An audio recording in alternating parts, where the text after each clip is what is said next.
बिस्मिल्लाहिर्रहमानिर्रहीम। Dear students, आज का जो हमारा टॉपिक है वो है इंटेंजिबल एसेट्स, IAS 38।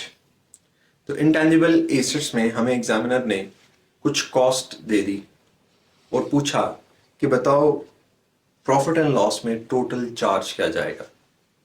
तो हमें दो सवाल पूछे जा सकते थे, या डेवलपमेंट पूछ लेता कि स्टेटमेंट ऑफ फाइनेंशियल पोजीशन में development cost as an intangible asset क्या रिकॉर्ड की जाएगी और टोटल चार्ज क्या होगा।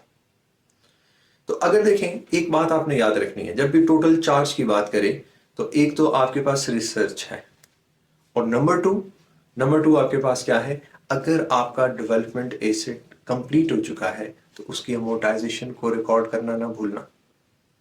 तो चलते हैं क्वेश्चन की तरफ, देखते हैं क्या क्वेश्चन है, क्या कहा जा रहा है। कहता है एम को commence trading on 1 January 2023 and develop a new product M Mactop. The following is a description of the expenditure incurred in relation to M project during the year ended 31st December 2023. कौन कौन सी cost आई हैं?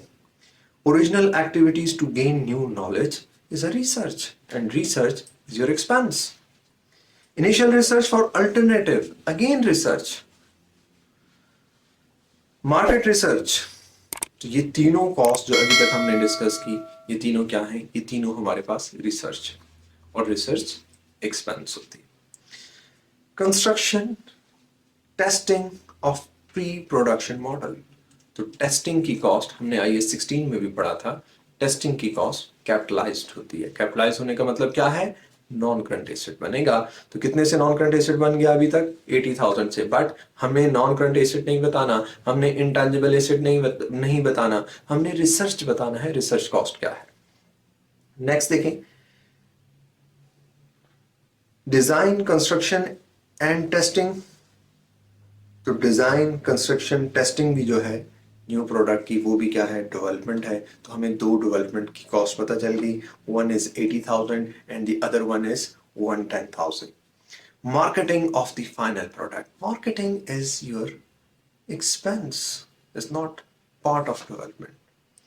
तो next क्या कहता है जी, MCO had demonstrated that during the year ended 31st December 2023, the development of the M meet the intangible asset recognition criteria as set out in IAS 38। वो criteria क्या था? सेपरेट प्रोजेक्ट हो, expenditure identifiable हो, reliably major हो, commercially viable हो, technically feasible हो, overall profitable हो और आपके पास रिसोर्सेज हो उस प्रोजेक्ट को कंप्लीट करने के लिए। अगर ये क्राइटेरिया मीट हो रहा है तब आप डेवलपमेंट को अपना इंटेंजिबल एसेट बना सकते हैं, अदरवाइज नहीं।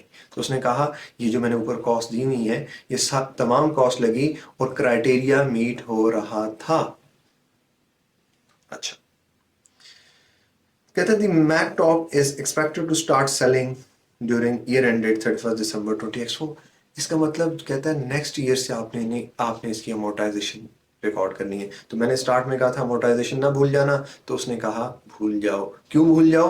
कि अभी हमने प्रोडक्शन स्टार्ट नहीं की, अभी इसकी एक्सपेक्टेड सेलिंग नेक्स्ट ईयर से स्टार्ट होगी, तब हमें। और दूसरी बात, अमोर्टाइजेशन किस लिए भूल जानी थी? क्योंकि यहाँ पे हमारे पास यूजफुल लाइफ भी नहीं थी। अगर हमने अमोर्टाइज करना होता तो कैसे करते? हम यहाँ पे अमोर्टाइज कर ही नहीं सकते थे। तो इसका मतलब क्या है? अमोर्टाइजेशन का एक्सपेंस इस क्वेश्चन की रिक्वायरमेंट नहीं थी। फिर क्या था? फिर हमने इस टेबल में से देखना था कि कितनी कॉस्ट हमारी रिसर्च की कॉस्ट होगी। तो कैलकुलेटर आप उठा सकते हैं, पहली वैल्यू लिखें 35,000 plus 47,000 plus 30,000 and last 56,000। These costs should be reported in profit and loss as an expense।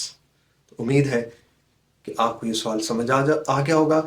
अगर स्टिल कोई प्रॉब्लम है तो हमेशा की तरह आखिरी मेरे जुमले वही होंगे कि कमेंट सेक्शन में आप अपना सवाल पूछ सकते हैं। और अपना बहुत ख्याल रखें। अल्लाह हाफ़िज़।